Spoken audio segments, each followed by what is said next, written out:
ესეთ სერპანტინებზე გასართობად ამ ავტომობილს მე მგონი, რა ვიცი, ბადალი არ ყავს ამ საფასო კატეგორიაში.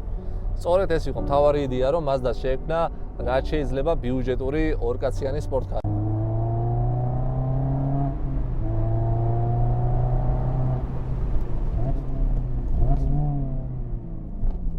უბრალოდ ემოციების ზღვა არის ამ მანქანაში. ნეტაში რაც ყოველთვის ძალიან მომწონდა, ეს იყო მისი პედლების განლაგება, ასე ვთქვათ, ყოველთვის მარტივად აკეთებ დაუნშიფტს, ანუ ქვედა სიჩქარეში გადმოყვანას, ისე რომ heel and toes მოკლედ კარგად იყენებ. NB Miatas რაც შეეხება ძალიან გავს პირველ გამოშვება NA Miatas, თუმცა იმ შემთხვევაში არ გვაქვს ამოწეული ფარები, რომელიც ესე დადის. ხოიცა დავაჭიროთ. ვაგარია. ხო, ეგ ფარები არა გვაქვს.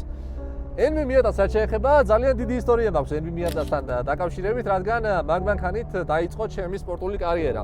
ავტოსპორტის სხვადასხვა სახეობებში ვიღებდი მონაწილეობას ლურჯი NB Miatით, რომელიც იყო იაპონიიდან მარჯვენა საჟიანი RS ვერსია. მას ჰქონდა 155 ცხენის ძალა, 1.8 ლიტრიანი ძრავით, იყო ტორსენის ბლოკლებული ხიდით და 6 სიჩქარიანი განაცემადა კოლოფით.